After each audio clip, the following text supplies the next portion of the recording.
මගේ නම Osal Gunasekara. District rank 7, island rank 101. මුලින් ඉඳන්ම අමිලසේ ක්ලාස් ආවා. පළවෙනි දවසේ. දෙවෙනි ක්ලාස් එකේ රෙන් නම් මාස දෙක තුනක් පරක් වුණා. ඒ ක්ලාස් එකේ ඉඳන්ගේ මුලින් ඉඳන් ඔක්කොම මුලින් ඉඳන් අගටම හොඳටම කියලා දෙනවා. මම සිම්පල් දැන ඉඳන් පර්ෆෙක්ට් කරනවා. ඒක මට ගොඩක් වැදගත් වුණා. මට සාමාන්‍යයෙන් තේරුම ගත්තම තමයි මතක හිටින්නේ ගොඩක්. ඒ හින්දා සර්ගේ ක්ලාස් ඒ හින්දා මට ගොඩක් උදව් වුණා. ඉතින් පේපර් ක්ලාස් එකේ පේපර්ස් හැමදාම මිස් කරගත්තේ නැහැ ගොඩක්. අවසන් දැන් මිස් නැහැ. අනිත් ඒවා නම් හැමදාම කරා. ලකුණු අතරේ හිටියා. ඉන්සර්ට් දැන් කියනවා තියෙන්නේ.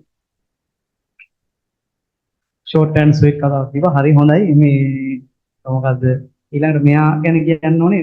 මෙයාට තේරෙන්න ඕනේ. ආයේ ප්‍රශ්න ඒක එහෙම වෙන්නේ ඇයි කියලා ඕනේ කෙලින්ම. හරිද? ඒක එහෙමයි කියලා බෑ කොහොමත්. ඒක ඒක මෙහෙම වෙන්නේ නැද්ද? අනිවාර්යෙන් තේරෙන්න ඕනේ. හරිද? ඒ කියන්නේ හේතුව හැම එකටම ඕනේ. ඒ සම්බන්ධව මම මාර කැමති. තහන්නේ හොඳ ප්‍රශ්න අහන්නේ. මම දෙයක් ඉගෙන ගන්න බලාපොරොත්තු වෙනවා. ඒකේ ප්‍රශ්නයක් ගාවට යන්නේ. අලුත් දෙයක් කියනවා වෙනස් විදියට හිතලා සෑහෙන්න. ඒ හින්දා මේ මම හරි කැමති යාළුවගේ ප්‍රශ්නට උත්තර දෙන්න. මොකද අනිවාර්යෙන් අභියෝගයක් නැත්නම් මටත් එපා. හැමදාම මම දන්න ගණන් ටික හදලා කියනවා එපා වෙනවා. ඔයාලා නිකන් මාව අමාරුවේ දාපුවා තමයි පොඩ්ඩක් මට ටික් එකක් තියෙන දෙයක් හිතන්න තියෙන මොකක් හරි දෙයක් තියෙන්නේ නැත්නම්. හරිද? අන්න ඒ අත්දැකීම මට සෑහෙන්න ලැබුණ අවුරුද්දක් තිබුණා. ඒකේ විශේෂ තැනක හිටියා මම. හරි.